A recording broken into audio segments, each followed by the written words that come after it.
Hello again, everybody. This is Taina Katola and Katia Franz-Garrison of Third Stage Astrology.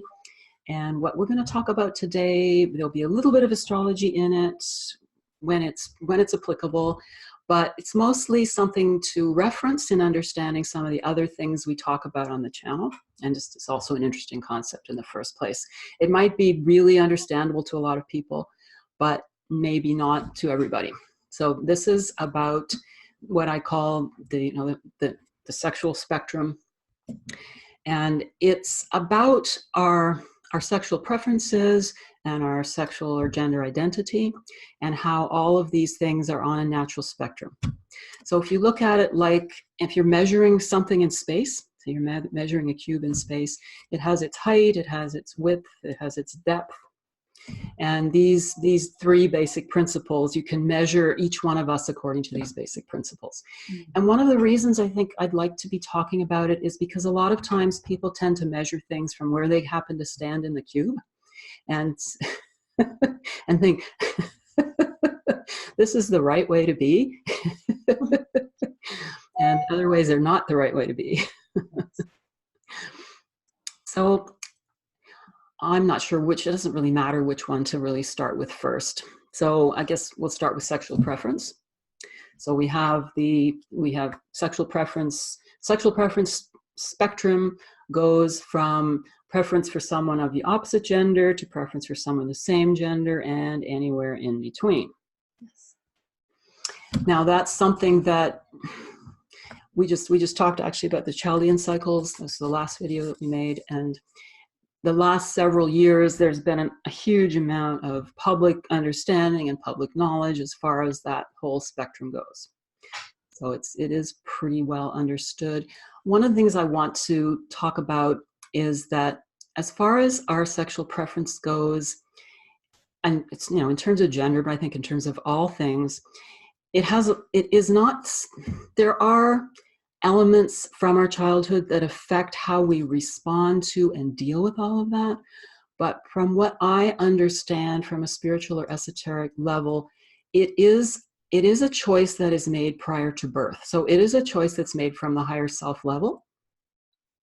So when people try to, I don't know what the term for it is, when people try to fix gay people, there's a term that the Christian right uses for it.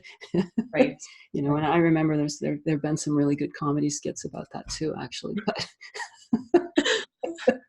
that would be great if we could just cut one in right here. Working on it.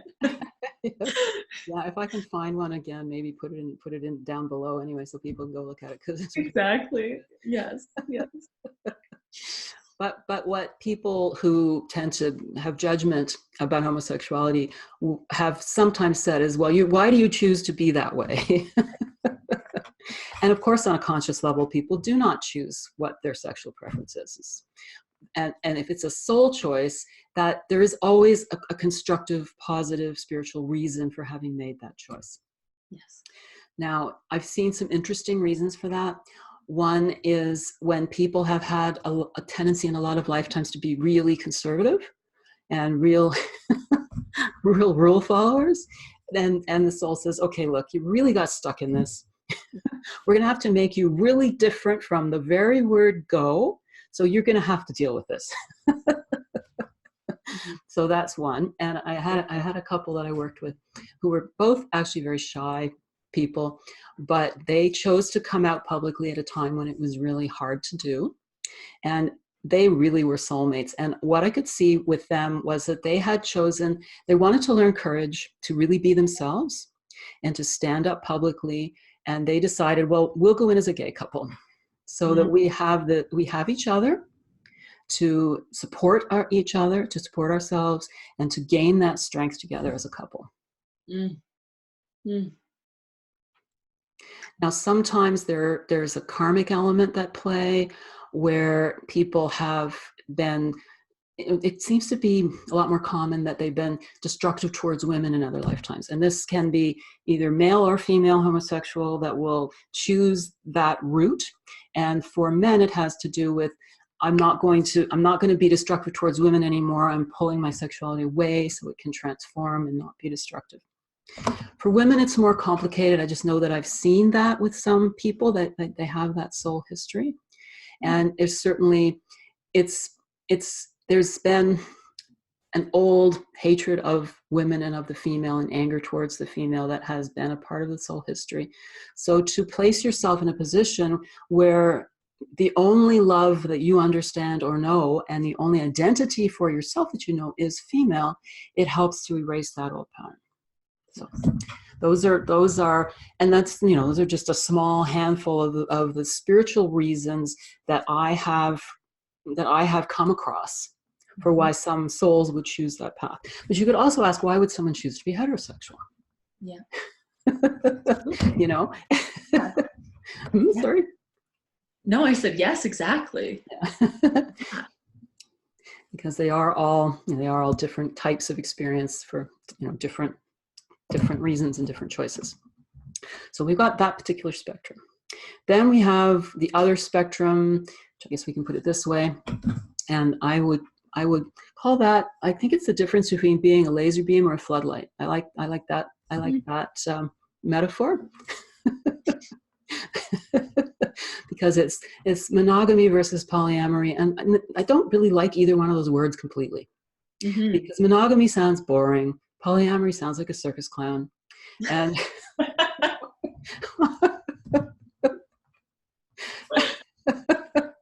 so me personally, I like floodlight, laser beam. Yes, I like that. Okay. Because because it shows the purpose they both serve. Yes. Yes. Beautiful. I love that. And one of the things I meant to open this video with was to say that human beings and pigeons are a lot alike.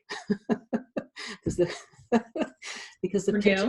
pigeon is the only other species that has such incredible variety in its sexual habits and its mating habits. Really? Yeah. Pigeons can be monogamous, pigeons can be polyamorous, pigeons can be gay, pigeons can be straight. I just don't know of any transgendered pigeons. Which doesn't mean they don't exist. I know, but I've seen Mr. Pigeon. He's got such pretty feathers. It's probably not necessary. Yes. Right. Yeah. So yeah, in keeping with the floodlight laser beam metaphor, there is, again, these are two natural ways to respond to human love. One is through the expansiveness of experience, the expansiveness of heart sharing, and the other is through the tremendous power and intensity and transformation you can have through really focusing on one person. Yes. And what happens and this is an area it's been being explored and understood for a while, not as long as gender sexual preferences have been. It's still very taboo, I think. Yeah, it's still more taboo, a lot more taboo. And, there are plenty of monogamous people judging polyamorous people, and there are also plenty of polyamorous people judging monogamous people. Yes. And and it's interesting because I remember back in the 80s when the gay rights movement was really growing, I knew some gay people who really felt like they were the only ones who really knew the truth, and the straight people were all messed up. Mm-hmm. Mm-hmm. And you can get like that if you feel your perspective is threatened, if you feel your perspective is judged. So then you're going to judge the other party, you're going to judge the other. So now I meant to turn that off. So we're having beeping in the background. Sorry, folks. It's life. Yes. Actually, since it's right here, I think I can turn it off. Okay.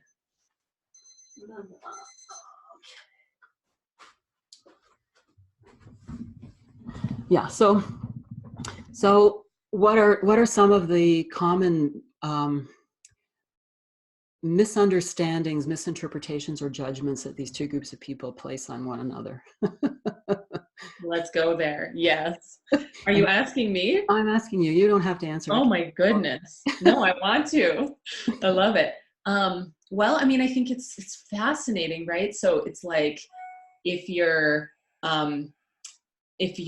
maybe all the way on the very homosexual side, right? Right. Or even in the bisexual realm, and you're playing there, or not playing, but that's where you feel you are, you live, you That's how exist. you naturally express. Uh-huh. That's how you naturally express. Then, you know, maybe someone on the other end, the heterosexual end of the spectrum, is like vanilla, or they're afraid, or Yeah. they're just really Yes. conservative. You know, they're Exactly. like, they don't want to take any risks. They just Yes. want to play it safe, Yes. right? Yeah. Yeah. And the same thing can happen with polyamorous. You know, And they'll the same thing, say that monogamous people are repressed.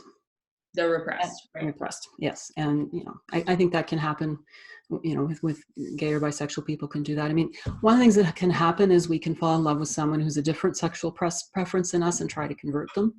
And it can happen. It can work on very rare occasions.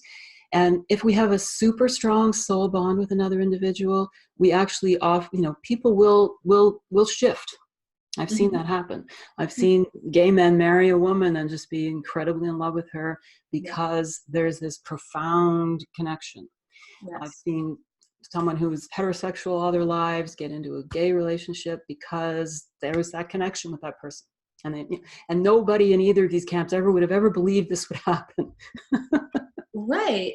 But that's not so much someone converting the other person as the underlying deep connection that transcended all the pre-existing So present I have a lifetime question. structures. Yes. So I have a question about that. So we've covered two dimensions already. We've covered, right, sexual preference and the floodlight or the laser beam. Now, and you talked about how sometimes over the lifetime that will change because of a strong soul bond. Yes. Can that change because of just a shift in consciousness that's Yes. happening in a Oh, person? yeah, an individual shift in consciousness can cause a change. Yes, because usually if there's a change because of the soul connection, the person will go back to what's natural for them should that relationship end. Got it. But yes, people can have a shift in consciousness at a certain point in the lifetime, and they can have a change for sure, for sure. Yeah, but one of the things I wanted to bring out was when it comes to the monogamous versus polyamorous, that's where there's more judgment still goes on with people. Not so much. It's again thanks to that the things that have been going on in the last several decades. People are much less inclined to judge people on the basis of whether they're gay or straight. And there's more understanding, we have more compassion for each other. But when it comes to whether somebody is monogamous or polyamorous, there's still an awful lot of judgment people throw at each other. So the monogamous people will say the polyamorous people are promiscuous, they feel they're untrustworthy, may not necessarily be honest, that, you know, that they like to do dirty stuff. Yeah, or that there's like it's an excuse to not do the deep work of relationship. Yes. Right? Like it's running away. It's And that's interesting because polyamorous people can say the same thing about monogamous people because you're not doing as much deep work of relationship. Yes. Right. I know my best friend, just as an aside, she said, well, polyamory, I don't know. One relationship is enough trouble. Who would want more than one relationship? Right. That's just the humor of it all. But yeah, there's a huge amount of deep work in relationship that polyamorous people do. And then a huge amount of responsibility involved in living that lifestyle. So for monogamous people to say that is irresponsible, it's actually a lot more responsibility and consciousness going into living that lifestyle in the proper way, in a really constructive, heart-centered way. Yes. On the other hand, polyamorous people can say, well, everybody's really polyamorous. And of course, monogamous people say, well, everybody's really naturally monogamous. And that's that seeing the world from your little corner of the cube. It's the blind man and the elephant. Yeah, it definitely is, for sure.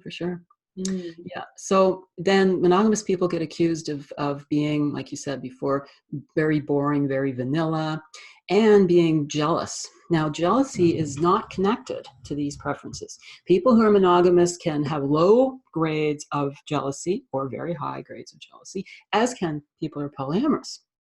And so that people tend to assume that those things go together. They actually don't. Jealousy, to an extent, is a natural human reaction or a natural human emotion. And I don't think it's something we should stomp all over ourselves for, Mm-hmm. or any of our emotions for that matter. It's more what we do with our emotions, not whether or not we have the emotion. That's what's important in life. Yeah, right. Like I hear the argument a lot that, or I've heard it a fair amount, that becoming polyamorous or practicing polyamory is a way to work through jealousy. And I've heard people say that like, I've worked through all my jealousy by facing this polyamorous kind of lifestyle, embracing it, and now I don't deal with jealousy anymore. Right, right. Yeah, it's an interesting edge. Yeah, yeah. And I think there's a lot of truth to that, a lot to be said for that. But the idea that monogamous people necessarily have a high degree of that. Right. I remember I was told one time by somebody who was more polyamorous oriented that because I'm more monogamous, that if you get involved with a monogamous guy, he's just going to be jealous and controlling. Stay with me and everything will be great. Yeah, nice one. Nice try. Yeah. So we all try to manipulate sometimes, right? Yeah, absolutely. But I mean, essentially, for me, as a monogamous sort, if I'm with somebody and they still love somebody they were with before, I just feel so touched by that. I don't feel threatened by that. I just see that as this beautiful quality in that person, and they have that love. It's kind of moving. I don't find it a threat. But everybody has their own different responses to things. So. Right. So, okay, interesting. Yeah. Okay. So now the other dimension, which people often again tend to assume is connected to your sexual preference, which it can maybe subtly be connected to sexual preference, but it's again not strongly connected, and that's gender identity. Mm-hmm. So so again, a lot of people think, well, a person whose gender identity is not the one their physical body corresponds to is probably going to be gay. Mm-hmm. Not necessarily true at all. There are plenty of people who have a pretty strong gender identity that's the opposite gender from the one that their physical body expresses.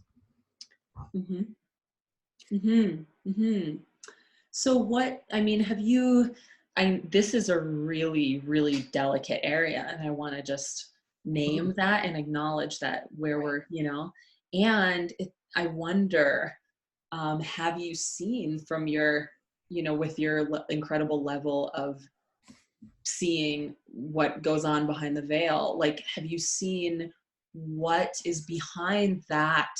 We talked about what might be behind the choice from a higher self perspective to become whatever we become on the sexuality spectrum. Right. But what about the choice of gender identity?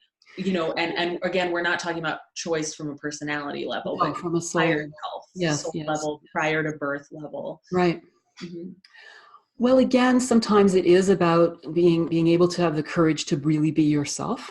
Yeah. That's a soul level choice. Yeah. A lot of times especially people who are actually more or less mostly comfortable in their current physical body, many times it often just comes from having had a lot of lifetimes in the other gender.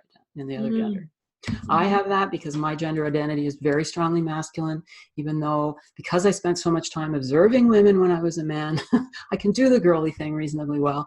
Mm-hmm. I know what it looks like. I know what I like. Mm-hmm. But I mean, from childhood, first of all, I was born with the lesbian fingers, the ring finger longer than the pointer finger. So I didn't know that. Now I'm looking at my fingers. Uh-huh. You actually have to measure from the base of the finger, because if you take my hands, because my ring finger is recessed, it doesn't look like it's longer than my index finger until you actually measure the two fingers, and my ring finger is longer than the index finger. Oh. Men have their ring fingers longer than their index finger, and most women have their index finger longer than their ring finger. But if the female fetus has a lot of testosterone in the womb, mm-hmm. then their ring finger will grow longer. A lot of lesbians actually have a long ring finger. Interesting. Okay. Yeah. So Yeah. I had that. A lot of testosterone in the womb for whatever reason. Partly my mother was under massive stress throughout the entire pregnancy, but my whole endocrine system is very strongly testosterone based anyway. So who knows? I could have been generating a lot of that from the beginning myself too. I don't know. Mm-hmm. My last series of lifetimes was male. I do have female lifetime back there, but it's a few lifetimes back.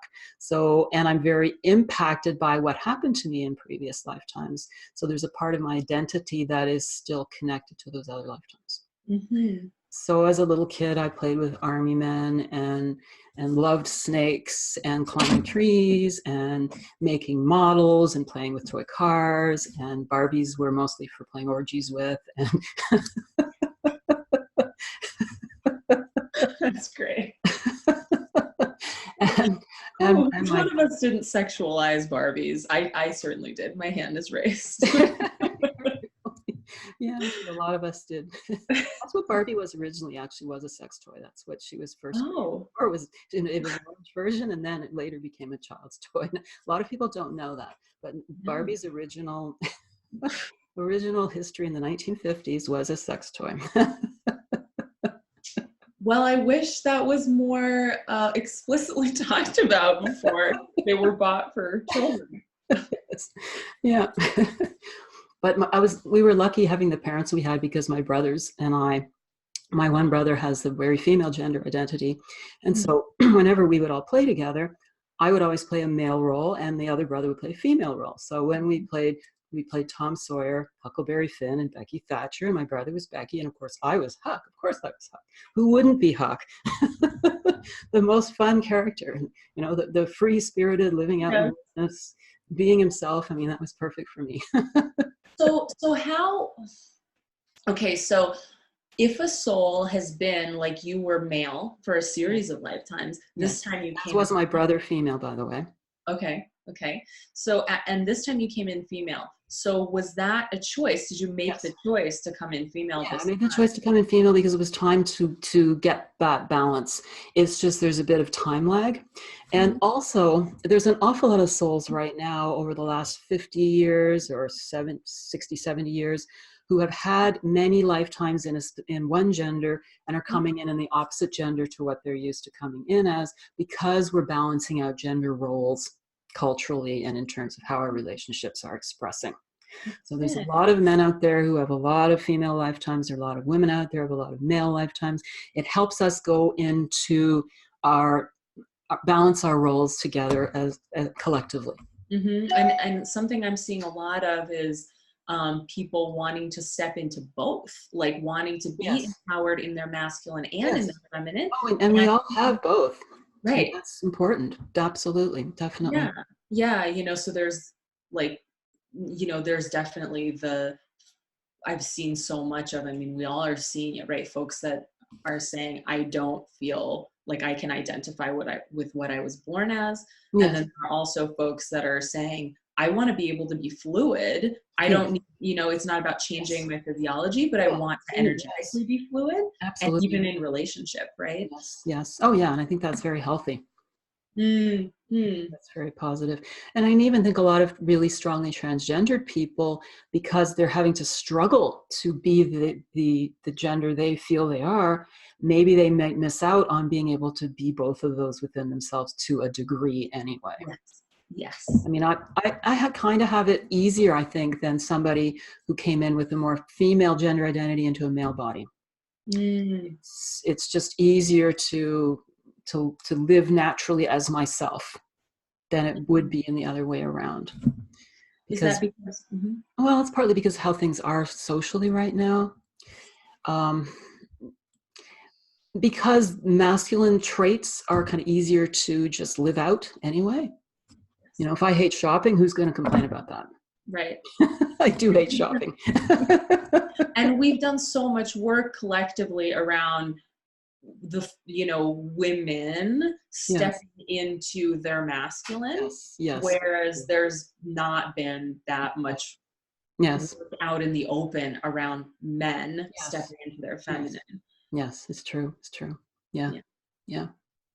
Now, I don't know. This is I guess a thing I don't fully solve yet, but generally speaking, I think male and female are attracted to each other. And I know that for me, I'm attracted to the more feminine soul in the male body. I just can't be attracted to a really masculine guy. It's like, nothing, no interest whatsoever. I have the same exact dynamic. Yes.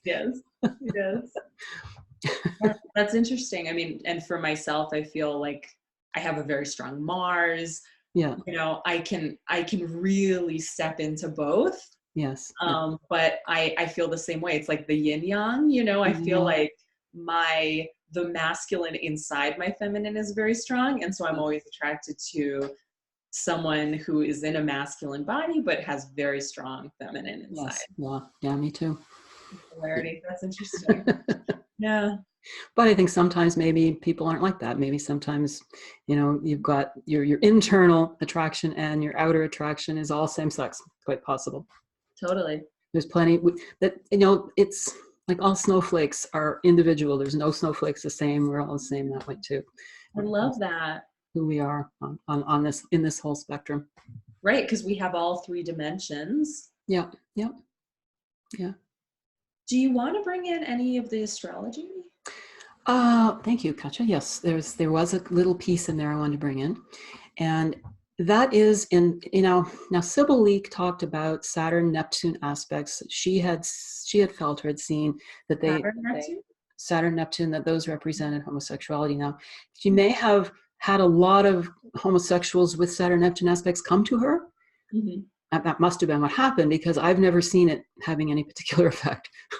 But she was a good astrologer, so I'm sure that's what was going on there. And I guess we have to be aware of what might just be our own experience, and is that an objective reality or not? And it's something astrologers should watch out for. Mm-hmm. Now, I know from what I've observed and others have observed, Venus-Mars conjunctions are statistically more likely to be gay for whatever reason. I've seen that too. Yeah.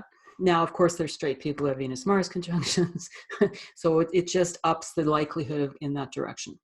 Moon-Venus conjunctions in women will also up the likelihood in that direction. And obviously, not every woman who has a Moon-Venus conjunction, I think I said Moon and Venus altogether, is going to show that. And those are really the only things that I've seen. You can see the soul structure in the system of astrology that I use. You can look in and see what's going on with the soul and the soul's choices. But it doesn't necessarily state about that gender preference, if someone's gay or straight. It will explain how they're responding to their sexuality, whether they're gay or straight. So it will many, many times give that clue that shows you why the person made this particular choice. Venus-Uranus aspects are very, very common with people whose gender identity does not match their physical. Extremely common. Interesting. Yeah. Mm-hmm. Which makes sense with the Venus-Uranus symbolism. Yeah. Uranus wanting to do its own thing. Uranus wanting to do its own thing, and Uranus is also like a bisexual planet. It's a neutral or double gendered. I think actually traditionally in astrology, Uranus is double gendered and Mercury is non-gendered. Yes. Mercury's too young to have a gender is what I was taught. The prepubescent. Yeah, prepubescent. Yeah. What else was I going to say about all of that? Monogamy is more common with Venus-Neptune aspects. Yeah. Polyamory is more common with Venus-Uranus aspects. And you were saying that the Venus-Neptune wants to have that experience of something deep and everlasting. Yes. And they want to express that kind of love to others too. Right. To be loyal. And yes. Because Neptune has that quality of being beyond time. Yeah. Beyond space. It's just, it's peaceful. And Neptune does rule lasting things. That's one of the gifts we got from the Magi Society that I found their interpretation of that. Yeah, it makes sense. It's very solid. Because the old image of Neptune was that it's illusory and it's like the fog, and it might dissipate, and it's fantasy and escapism, and it's not very solid, but they talk about it being lasting things. And it makes sense, because actually we started to discover and make real use of oil at the time that Neptune was discovered, and we created plastic at the time that Neptune was discovered. Now, what lasts longer than plastic? For better or for worse? For better or for worse, I was going to say.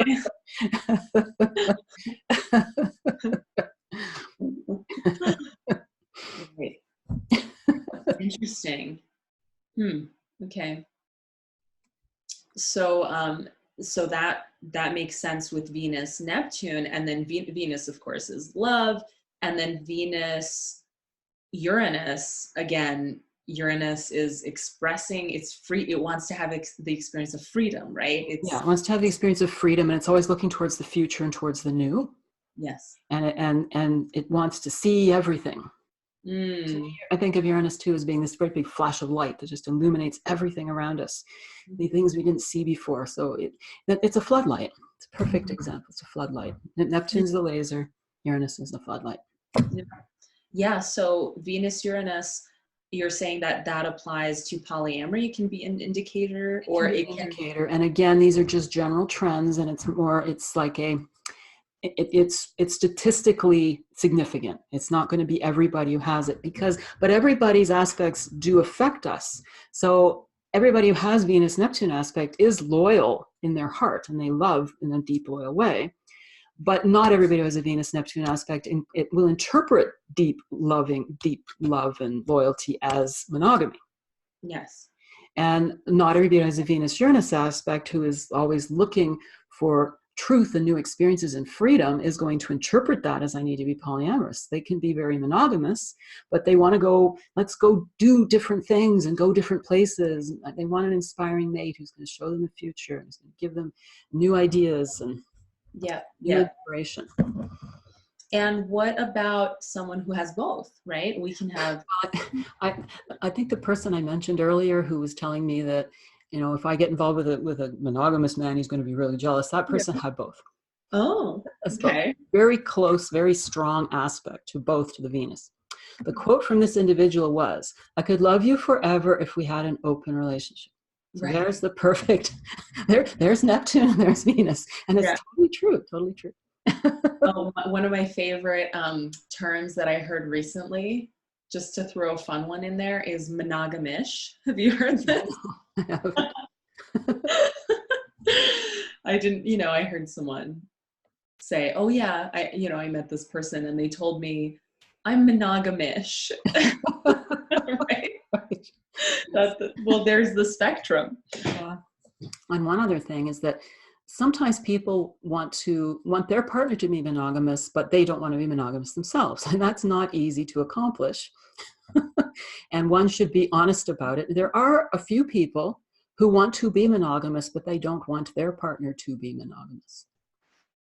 And I have actually had a client who was very upset because that's the way their partner was. Their partner wanted them to go out and have sex with other people.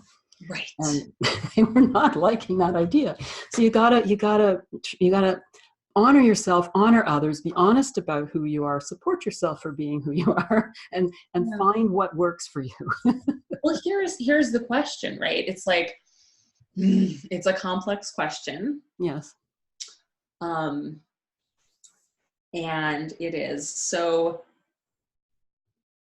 the soul might make a choice, right? Or the higher self might make a choice, comes in, and then realizes how difficult that is really going to be to enact, right? Yes. So maybe once you're in the body and you've been around for a little while, you realize actually being gay is really has these challenges that I don't know if I want to to face in my life. Or being polyamorous has this stigma still that I don't know that I'm ready to be that much of a renegade, or do my stand up in that way, or so like, what happens then? I mean, is there like an astrological or a spiritual like piece of advice on that? Mm-hmm. Or is it just really Sometimes, like, you know, so much depends on the individual situation, really, mm-hmm. because, you know, we can transform our spirituality, our sexuality. They are connected more than people think, most of us. But yes, we can transform it. And it really depends on, are we abnegating our responsibility to our truer, deeper path of development by doing so? Mm-hmm. Because if we're not, then it's going to be a lot more doable. If we are, then we're really just going to be, we're going to be procrastinating on having a full life. And that's not, and no matter what it is in life, if we do that, we pay a price.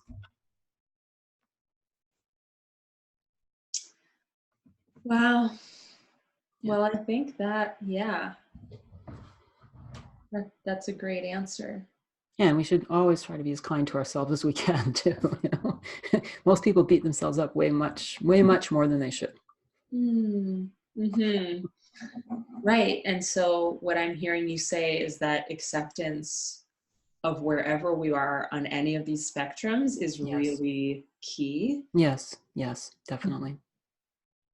And to understand there's a deeper reason for things. And you know what, it can feel like a heavy thing, but if you start exploring, it can be really fascinating and inspiring and empowering to find out what's really going on, what's really behind all of this.